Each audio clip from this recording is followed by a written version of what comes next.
hay un eje estructural del programa que tiene que ver con esta posición que trato de plantearle con toda honradez intelectual dónde estoy parado. Mire, los políticos en general dicen que la luna de miel dura 100 días, que es el tiempo promedio del dulce romance entre un nuevo gobierno y los ciudadanos. Es el periodo en donde hay que juzgarlos con más benevolencia y con menos carga crítica. Ya pasaron 50 días, ¿eh? Es decir, la mitad de esa luna que, según mi criterio, no es de miel, sino de hiel. El diccionario dice que hiel es un líquido producido por el hígado, que es de color amarillo, verdoso y sabor amargo. Para los que votaron a Cristina, ese sabor amargo todavía no es desilusión ni desencanto, porque ellos dicen, esto recién empieza. Eso es lo que dicen, pero para los que no votaron a los Fernández, más de 10 millones y medio de argentinos, ese sabor amargo es la confirmación de que Alberto hasta ahora tomó los peores caminos y que Cristina es la que manda de verdad en los lugares claves del gobierno, de la justicia, de las cajas de dinero y de los organismos de venganza y propaganda. La verdad, mírese hacia adentro, mírese con los demás, con su familia, con sus amigos. ¿Hay euforia en la Argentina? ¿Hay esperanza? No, uno no lo encuentra casi en ningún rincón de la patria, ¿eh? Hay expectativas más o menos moderadas para ver cómo el gobierno resuelve temas medulares como la deuda, por supuesto, más el día de hoy, la inflación, la desocupación, la inseguridad galopante y la pobreza. Pero el balance no es para nada optimista, ¿eh? 50 días. No está claro ni el rumbo. ¿Qué hizo Alberto como presidente hasta ahora? ¿Qué hizo Alberto, además de que lo podemos ver en las imágenes? Primero, demostrar lentitud y falta de planificación. Segundo, privilegiar la destrucción y la derogación de lo que hizo el gobierno de Macri antes que su construcción o que la construcción de su propio proyecto. Tercero, anunciar medidas contradictorias para conformar a Cristina y el resto va en zigzag y se cruza todo el tiempo de una vereda a la otra. Cuarto, respaldar al cristinismo en general y a la Cámpora en particular para que se queden con la tajada más estratégica del poder y despidan empleados a diestra y siniestra solo porque ingresaron al Estado en los últimos 4 años de Cambiemos. Ahora, el quinto, el peor tic de todos, es apuntar otra vez al relato y a lo simbólico que muchas veces los hace caer en el ridículo por gastar energía en temas que no son urgentes ni apremiantes, como lo que hizo Kicillof, de impulsar el lenguaje inclusivo en los expedientes oficiales, en lugar de poner toda la potencia del Estado en atacar el hambre y la pobreza. Mire, no me quiero quedar solamente en la enunciación, quiero fundamentar con ejemplos concretos esto es lo que le estoy diciendo. Hace 90 días que Alberto Fernández se consagró presidente, 90 días. Hace 50 días que ejerce como presidente. Todavía no han designado ni siquiera al embajador ante el Vaticano, señores. Y eso que cuentan con la simpatía ideológica del Papa Francisco y con 2 hombres que son muy cercanos, tanto al presidente como al sumo pontífice, Gustavo Vélez y Eduardo Valdés. Incluso cometieron el papelón de hacer pública una designación que finalmente no fue designación, porque según dijeron, el Papa la había rechazado por la condición de divorciado de la persona designada. Información que el propio Vaticano desmintió. O sea, que todavía no se sabe bien qué pasó ahí, pero seguro que pasó algo muy poco serio. El mecanismo de toma de decisiones es muy lento, muy confuso por la presencia de lo que algunos llaman poder bifronte. No hay un plan económico claro, no hay reglas del juego que la sociedad en su conjunto conozca y respete. Todo lo contrario, le diría. El infierno tan temido de Alberto, que él confesó públicamente por radio, era que el poder real estuviera en el departamento de Uruguay y Juncal, donde vive Cristina, y el poder formal en la Casa Rosada. No sé si se acuerda de estas declaraciones radiales. Quiero ser franco, o Cristina es candidata o Cristina se va a su casa. Porque lo que no podemos hacer es volver a recrear errores del pasado. No, yo no tengo ganas de que el poder esté en Uruguay Juncal y en la Casa de Gobierno haya un títere. Él solo dijo, que en la Casa de Gobierno haya un títere. Y eso es lo que exactamente está ocurriendo. Solo que algo peor de lo que imaginó Alberto. Cristina no elige Uruguay y Juncal. Elige o su despacho en el Senado o en el Instituto Patria, a donde se firmó el pase de mando cuando Alberto viajó a Israel. Esa señal es mucho más que un capricho, que vengan al pie. Es más grave que decirle a Alberto, Alberto, tenés que venir al pie. Es una forma de ubicarlo, Alberto, de decirle a la militancia que lo tienen agarrado, bueno, de los pantalones. Y que cuando Cristina quiera, le puede infligir un gran daño a la investidura presidencial de Alberto. Hay muchos ejemplos, además de toma por asalto de los organismos y dependencias del gobierno, entraron cantando la marcha peronista, cazando brujas, echando gente y agradeciendo la resistencia de los empleados que Macri no despidió. Eso hicieron Tristán en el Ministerio de la Venganza y la Propaganda, Rosario Lufrano en la radio y la televisión argentina, Luana Volnovich en el PAMI o Bernardita Llorente en la agencia Telam, solo por poner apenas los ejemplos más notorios. Lo de Sabina Fredrik es tragicómico, ¿no? La ministra de Inseguridad casi no dejó ladrillo en pie de lo que edificó Patricia Bullrich, que había conseguido buenos resultados en su lucha contra los narcos, las barras y las mafias de la política y el sindicalismo. Tremendo. A Fredrik no se le conoce hasta ahora ningún anuncio hacia adelante. Quiso lavarse las manos con el tema Hezbollah, con el tema Nisman. Dijo dos cosas que demostraron su ignorancia, que el grupo terrorista Hezbollah era un problema de la OTAN, del norte, no de nosotros, cuando Argentina fue el blanco de atentados criminales, y además quiso revisar la pericia de la Gendarmería sobre el asesinato de Nisman. De los dos anuncios tuvo que recular en chancletas. Apadrinada por Berbisky y Zaffaroni, toda su tarea fue derogar o dar marcha atrás. Ahora no se pueden utilizar las pistolas Taser, que tan buen resultado están dando en varios países del mundo y que, como dijo la ministra Bullrich, hubiera sido clave para evitar, por ejemplo, la muerte de Fernando a la salida del boliche de Villa Gesell, porque en esos lugares donde hay tumulto y pelea no se puede usar el arma reglamentaria porque es peligrosísimo, pero una pistola de esas características realmente sirve. Bueno, esas son típicas situaciones para usar pistolas Taser. ¿Cómo los paras esos pibes? Si acercan tres más a tratar de separar esa pelea y podés, en vez de tener un muerto, tener cuatro. El Taser en 2 segundos lo controlaste, lo bajaste, y el rugby, el fortachón violento, animal, que se convierte en un animal, lo dejaste sin recursos. Sin recursos. Yo le hablaba de la política zigzag. Por un lado, dicen que las cárceles están abarrotadas de presos y que están buscando un mecanismo para liberar más o menos la mitad de los presos. Y por el otro se oponen a que los delincuentes extranjeros sean expulsados lo más rápido posible de la Argentina. Mienten asegurando que es un tema discriminatorio hacia los nacidos en los países vecinos. Y la verdad es que estamos hablando del combate contra los delitos, no de política migratoria. Esa es la verdad. Mire, los miembros de la Policía de Seguridad Aeroportuaria no pueden utilizar sus armas cuando están de franco. ¿De qué se va a disfrazar la ministra cuando los delincuentes se tomen venganza y los vayan a buscar para matarlos como moscas? Ojalá esto no ocurra, pero ojo, hay que tomar todas las precauciones del caso, o se creen que los de la Policía Aeroportuaria viven en barrios donde los delincuentes no conocen o no saben. Esto es lo que estoy planteando respecto del gobierno de Alberto. Abren la canilla fría y dicen que van a impulsar la legalización de la marihuana.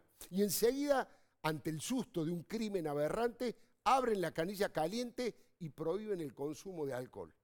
¿En qué quedamos? Los argentinos parecemos estar viviendo una odisea de los giles, que miramos sin comprender hacia dónde va el gobierno. Un gobierno que va perdiendo imagen positiva y va perdiendo ritmo porque, como escribió Jorge Sigal en el diario La Nación, parece una administración envejecida prematuramente. Dan ganas de decir, disculpen, es simplemente una ironía, una chicana, en política se puede, ¿eh? ¿Y si prueban con gobernar, muchachos? ¿Y si prueban con gobernar? ¿O no arreglen lo que funciona? El acuerdo entre el gobierno nacional, provincial, los gobiernos municipales, los sindicatos y los empresarios fue realmente histórico en Vaca Muerta. Más inversiones, más fuentes de trabajo, más crecimiento, mejores sueldos.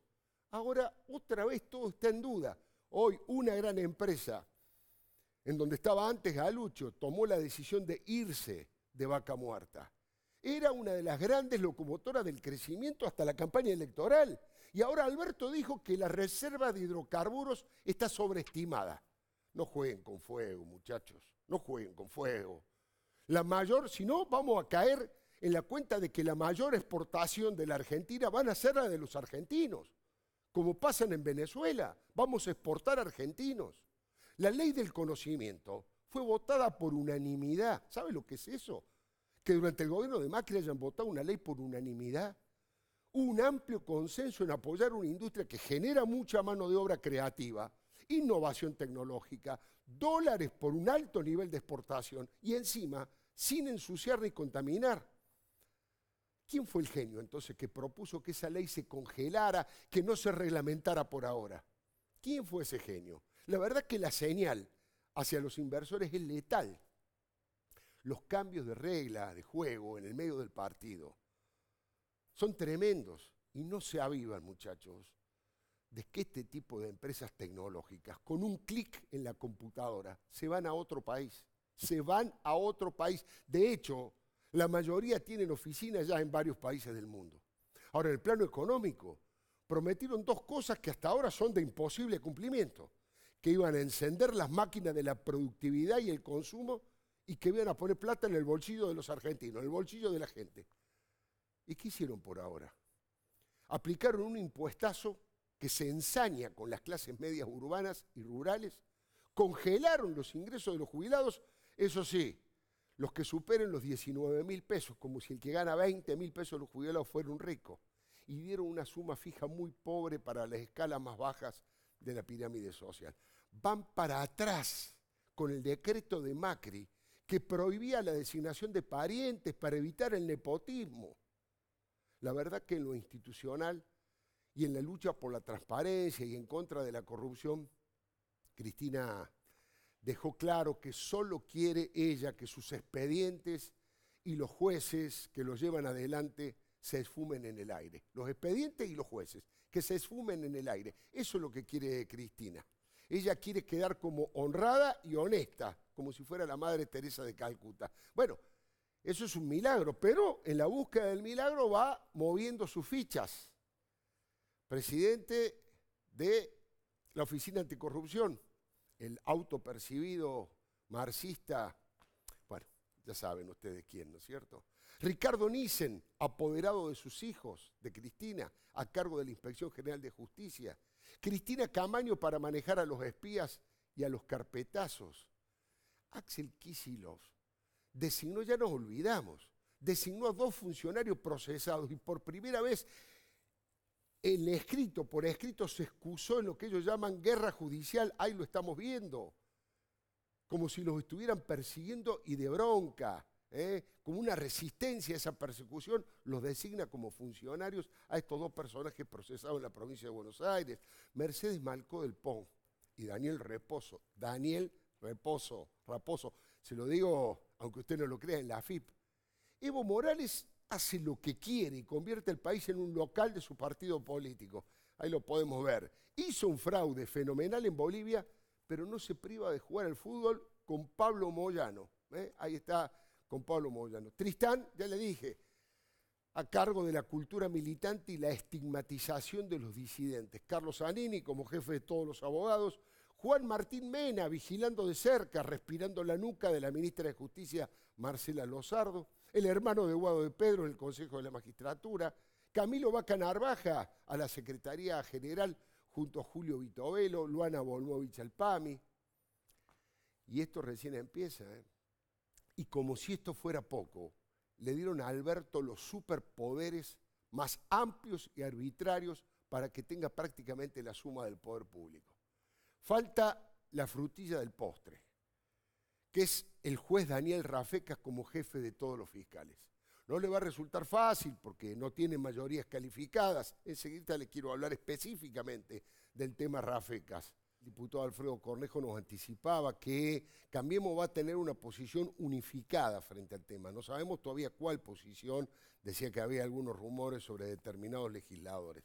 Déjeme que le diga cuál es mi opinión. Yo creo que la Argentina democrática y republicana todavía está a tiempo de evitar que el juez Daniel Eduardo Rafecas, sea designado como nuevo y todopoderoso Procurador General de la Nación. Necesita una mayoría calificada de 48 votos sobre 72. Estamos hablando del Senado de la Nación y no puede llegar a ese número si los radicales y los macristas se niegan a votarlo. De todas maneras, nunca está dicha la última palabra, ¿no? Juntos por el Cambio todavía no expresó formalmente, institucionalmente, su decisión. Y hay algunos legisladores que por distintos motivos están tentados a tragarse el sapo de Rafecas y a levantar la mano a su favor. El peligro de que Rafecas ocupe tan decisivo lugar es que ya demostró su fuerte vinculación con el presidente Alberto Fernández y su falta absoluta de independencia. Mire, ahí lo estamos viendo, por supuesto, ahí cuando le ofrece el cargo. Estamos hablando del cargo de jefe de todos los fiscales. Siempre fue un cargo clave, pero con la puesta en marcha del nuevo Código Penal, Rafecas o quien sea designado, tendrá un poder gigantesco. Es que se instaura el sistema acusatorio que traslada todo el peso de la investigación a los fiscales y no a los jueces, como es hasta ahora.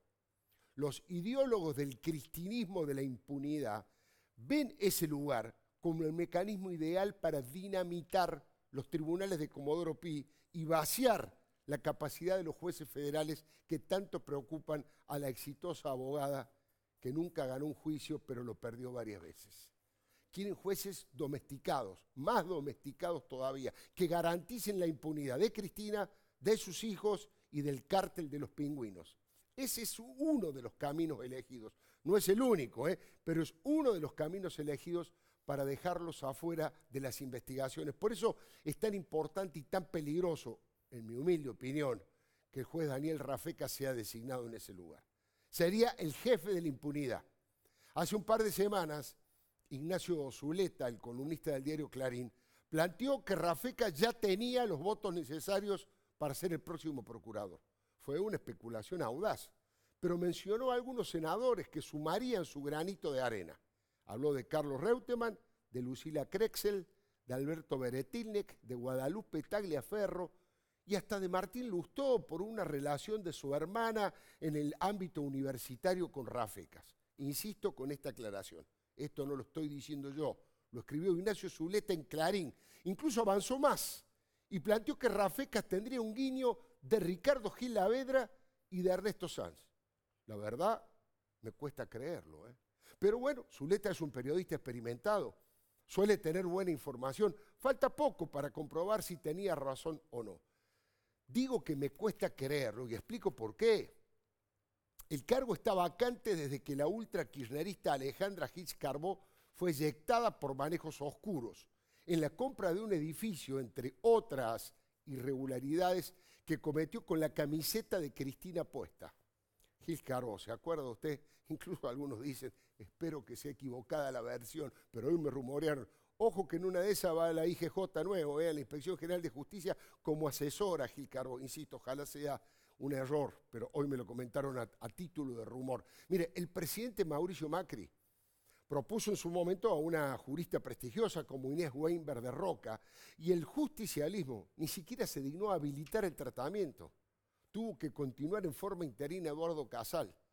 Rafecas no puede ser el jefe de todos los fiscales porque carece de la autonomía necesaria.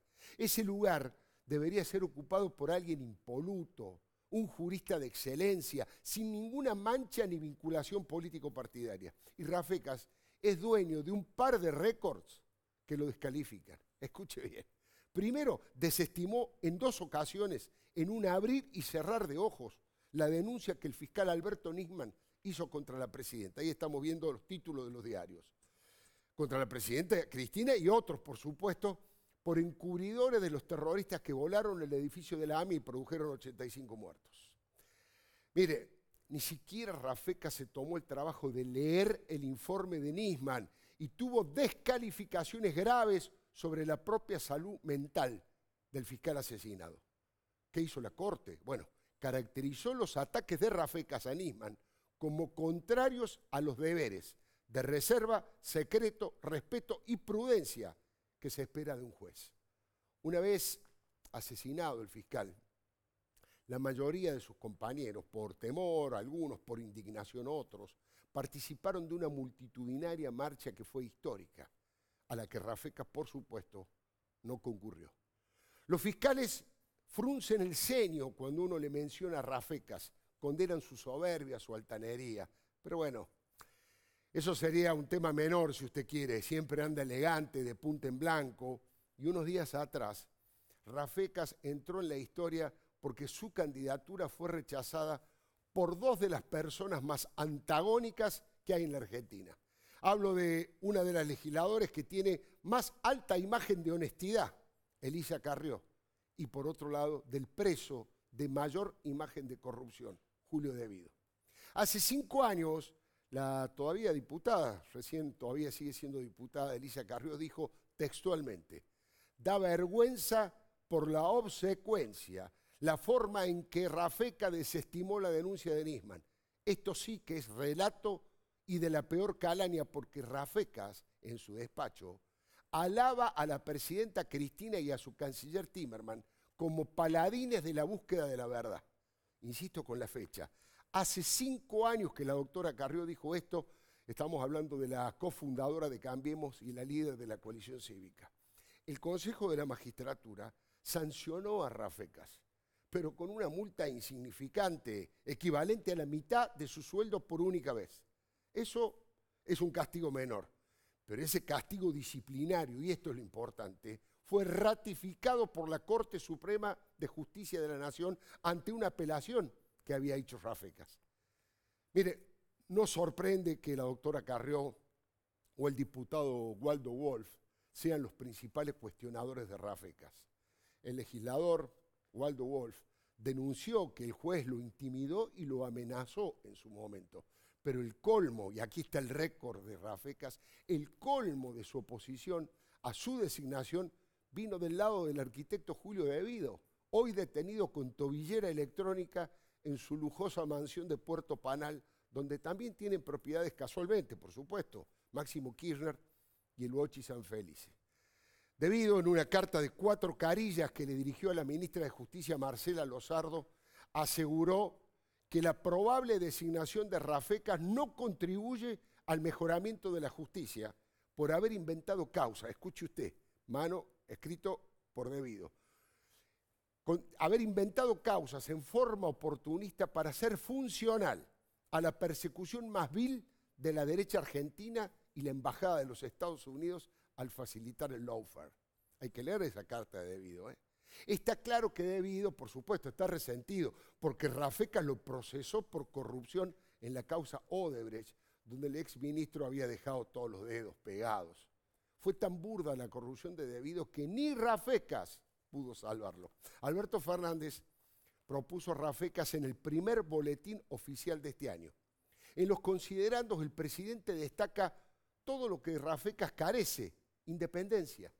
Se conocen hace 20 años, ambos fueron profesores de la materia Teoría del Delito en la Facultad de Derecho de la UBA y ambos fueron discípulos de Esteban Rigui, alias El Bebe, al que ninguno defendió ni con una palabra en su momento cuando Amado Vudú lo volteó de un plumazo en una conferencia de prensa vergonzosa. Esto no hay que olvidarlo.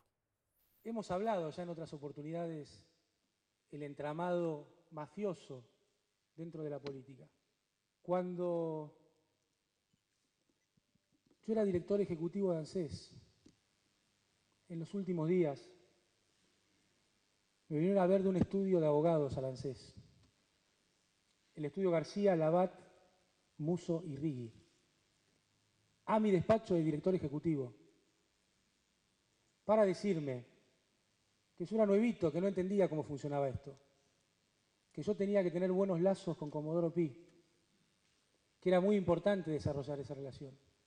Yo de verdad era nuevito y nunca me imaginé que tenía que tener lazos con la justicia.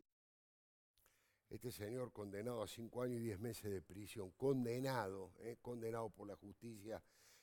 Así se cargó a Esteban Regui, un hombre de prestigio dentro de la política argentina.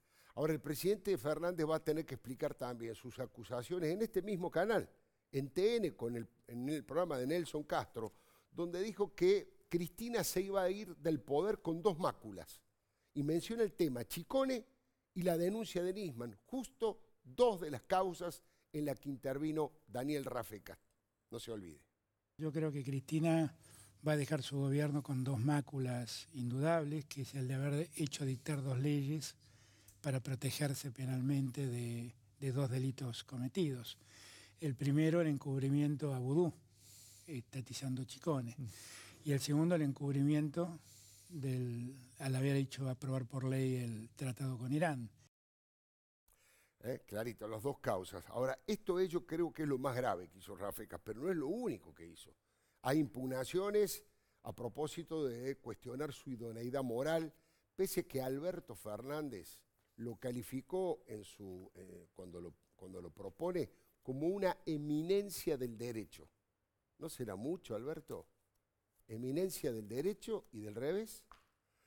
Otra falta grave de Rafecas fue intercambiar mensajitos vía chat y darle consejos al abogado de Vudú en la causa Chicone. Sus superiores, ¿qué hicieron? Lo desplazaron de ese expediente porque se afectó su imparcialidad y además fue sancionado por el Tribunal de Disciplina del Colegio de Abogados de la Capital Federal. Fue una inconducta inadmisible para un funcionario que aspira a esta alta magistratura y encima con el fuerte poder que va a tener a partir de ahora. Yo creo que por todo esto es un peligro que Daniel Rafecas sea elegido con tanto poder como jefe de todos los fiscales.